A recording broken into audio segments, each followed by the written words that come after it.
Assalamu alaikum. Денебиздин 2% өлчөм түзгөн менен бүтүндөй денебизди башкарып турган органыбыз, албетте бул биздин мээбиз. Алдыда ал тууралуу өтө кызыктуу болгон маалыматтарды сиздерге жеткирип кетмекчимин. Мээ 100 миллиард клеткадан турат жана ал бири-бири менен өтө тыгыз байланышкан. Ошондуктан эгерде сиз кайсы бир адатты өзүңүздө жаш кезиңизден бери калыптандыра алган болсоңуз, аны жоюп, эгерде начар адат болсо, андан кутулуу ушунчалык кыйын. Ошондуктан эгерде жаңы бир адатты калыптандыргыңыз келсе, ал үчүн өтө көп аракет жумшашыңыз керек болот, көп күндөр бою.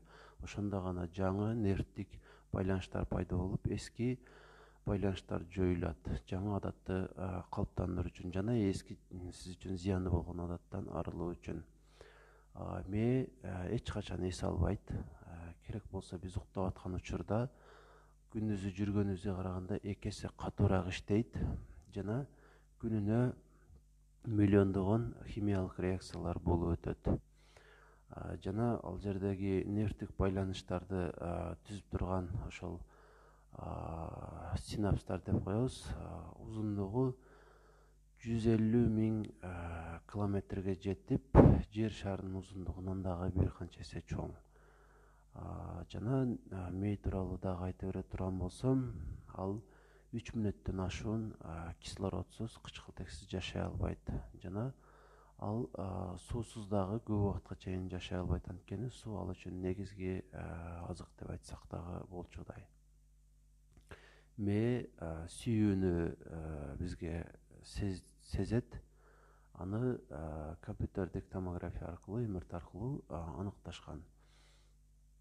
Жана мээнин өлчөмүнүн чоң кичине экендиги адамдын ойлонуу мүмкүнчүлүгүнө же интеллектуалдык абалына таасир этпейт. Ошондуктан акылдуу экендиги адамдын башы чоң экендигинен же кичине экендигине карап аныктай албайбыз. Анын аныктоо үчүн ошол адамга суроолорду берип, балким аныктаса болот. Адамдын мээси мурдагыларга караганда, мисалы ата-бабаларыбызга караганда өлчөмү бир аз кичинергендиги аныкталган. Демек, биз бара-бара акылдуу болуу жагына карабай эле, тескерисинче төмөн карай түшүп баратат экенибизди ушундан билсек болот. Дагы айта турган болсом, мээге канчалык көп маалымат берсек, ал ошончолук көп байланыштар түзүп, аны бизге кабыл ала берет. Же болбосо башкача айта турган болсом, эгерде сиз кайсы бир телефонду сатып ала турган болсоңуз, албетте биринчи анын памятына карайсыз, канча гигабайт деп. Канчалык жогору болсо ошончолук баалайсыз. Ал эми мээге болсо канчалык көп маалымат келгени менен анын баарын кабыл ала берет жана батпай калат деген нерсе болбойт мээбиз үчүн. Бул эң таң калыштуу компьютер деп айтсак дагы болот. Жана мээ керексиз болгон маалыматтарды өчүрүп, жаңы маалыматтарды кабыл алып турат. Ошондуктан эгерде сиз кайсы бир нерсени өзүңүздө сактап же болбосо унуткуңуз келбесе, аны тез-тез кайталап турушуңуз керек болот. Ошондо ал нерсе сиздин мээңизде жакшы сакталып, унутпайсыз. Жана ага туш болгон учурда кайра эсиңизге келе берет.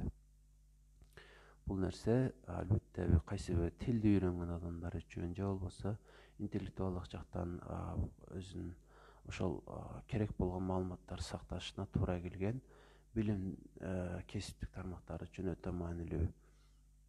Унуткуңуз келбеген нерсеге кайрылып турсаңыз абдан жакшы болот.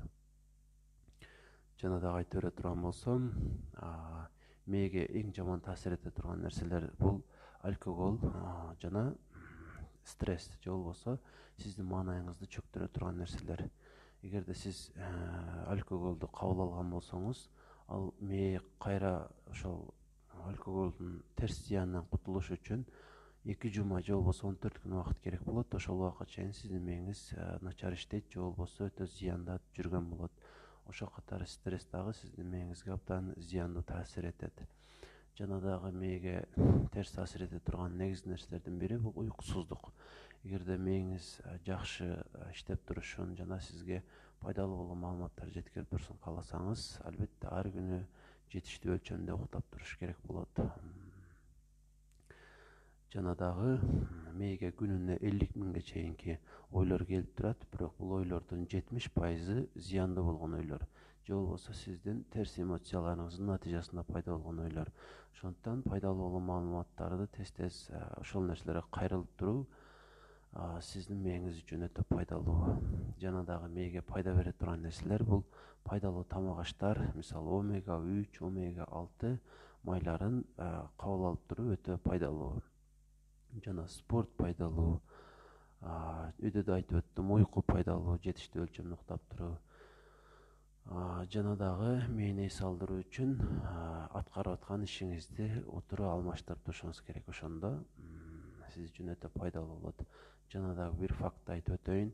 Эгерде сиз кайсы бир нерсеге катуу кызыгып, ошол нерсеге маани бере турган болсоңуз, ал нерсе сизге көбүрөөк көрүнө баштайт, же болбосо ал нерсе сиздин мээңизде биринчи көрүнөт дагы, ал өзү ошол сиз каалаган нерсени пайда кылып айлана чөйрөңүздөн көрсөтө баштайт. Мисалы, сиз кайсы бир машинанын маркасын жакшы көрө турган болсоңуз, сыртта жүргөндө ошондой машинени көбүрөөк көрөсүз. Жана бул нерсе бардык нерсеге, бардык сизги кызыктырган нерселерге тиешелүү.